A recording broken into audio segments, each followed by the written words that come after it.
Vamos fazer uso do formalismo lagrangiano para estudar o movimento de uma partícula quando ela tem os seus movimentos reduzidos a movimentos ao longo de uma superfície que é um cone.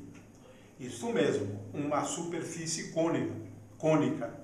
Ela então pode ficar em algum ponto da superfície. Eu tenho então aqui uma partícula de massa m e que tem o seu movimento restrito à superfície do cone. Quero lembrar que eu posso caracterizar a superfície de um cone por meio de um ângulo que denominaríamos de ângulo θ0, né? Eu uso o índice 0 para lembrar que é um ângulo fixo. Agora, olhando de um outro ângulo, nós podemos fazer o seguinte: utilizamos esse eixo como sendo o eixo Z, consideramos aqui a superfície cilíndrica, esse ângulo aqui é o ângulo θ0, lembrando que essa coordenada aqui é a coordenada ρ, a distância da partícula até o eixo Z, né? E é claro que esta coordenada aqui é a coordenada Z. Muito bem, então vamos analisar o movimento dessa partícula. É claro que quando ela está sob a ação do campo gravitacional. Ora, nessas circunstâncias, nós podemos escrever que a energia potencial, U de Z, é igual à massa da partícula m vezes g vezes z. M vezes g vezes z. Essa é a energia potencial. Depende apenas da coordenada z, já que se trata da força gravitacional. Ora, eu quero lembrar o seguinte, que a coordenada z é igual a essa distância. Então, z é, ou melhor, o z é igual a esta distância vezes cosseno de θ0, ao passo que a coordenada ρ é igual a essa distância vezes seno de θ0. Consequentemente, em se tratando do plano, eu tenho a seguinte situação: z é igual a ρ vezes cotangente de θ0. Existe uma relação, portanto, entre z e ρ. Muito bem, agora vamos resolver o nosso problema. Ora, pelo método lagrangiano, é claro. Eu escrevo lagrangiana em coordenadas cilíndricas, né? E escrevo, portanto, que L é igual a m sobre 2 vezes ρ ponto ao quadrado mais ρ2 vezes φ ponto ao quadrado mais z ponto ao quadrado. E agora, menos U de Z mais U de Z é igual a mgz, então menos mg vezes Z. Ora, veja, essa é a lagrangiana sem nenhuma restrição ao movimento, né? Agora, levando em conta essa restrição imposta pela condição da partícula se locomover ou se mover ao longo de uma superfície, que é o cone, então nós temos aqui uma relação entre z e ρ. Consequentemente, levando em conta essa restrição, eu agora vou fazer uso dessa restrição aqui.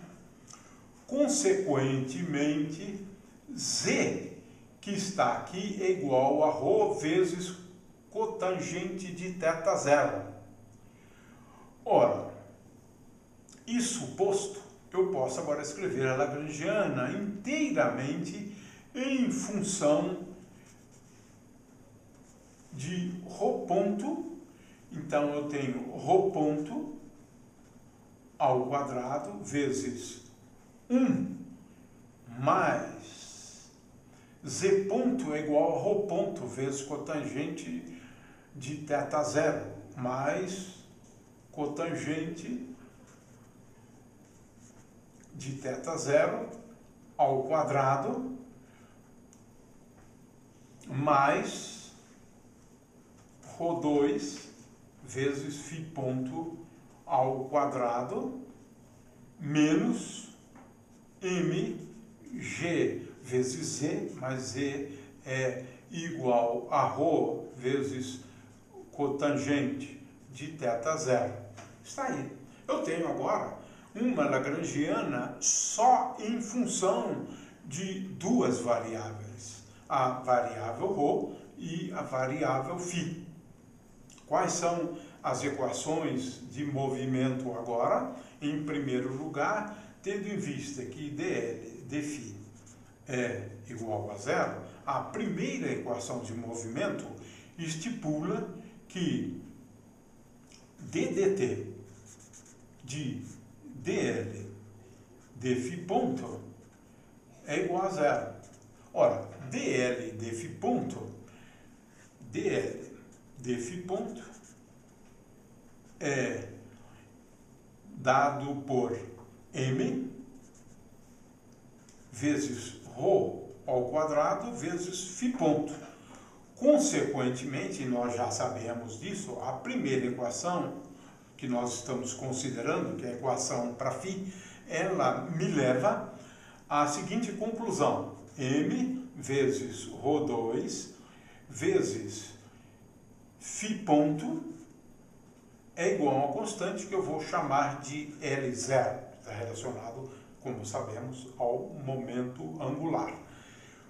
A próxima equação, então, que nós devemos considerar temos aqui, então, já a primeira equação, a equação para φ, e a solução para a equação para φ, e, finalmente, agora devemos considerar a segunda equação, ddt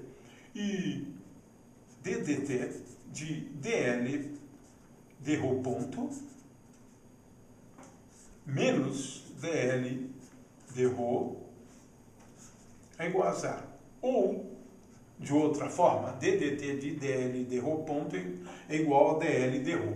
Vamos calcular dl dρ ponto. Ora, dl dρ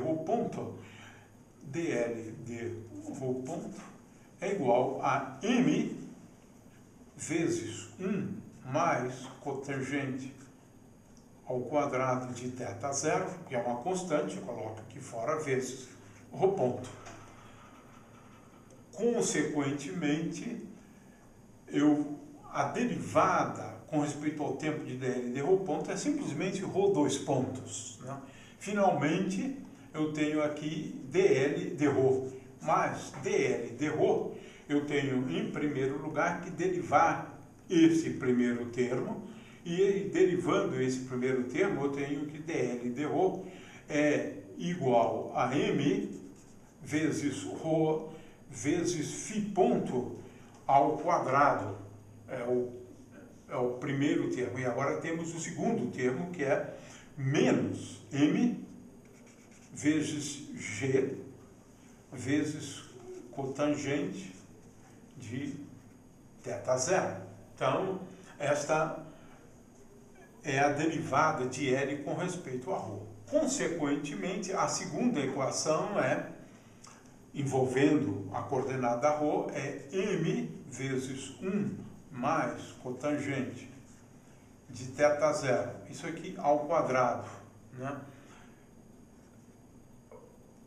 ρ, dois pontos, ou d2, ρ dt2, é igual a dl dρ. Consequentemente, é igual a m vezes ρ vezes φ ponto ao quadrado menos mg vezes cotangente de θ0.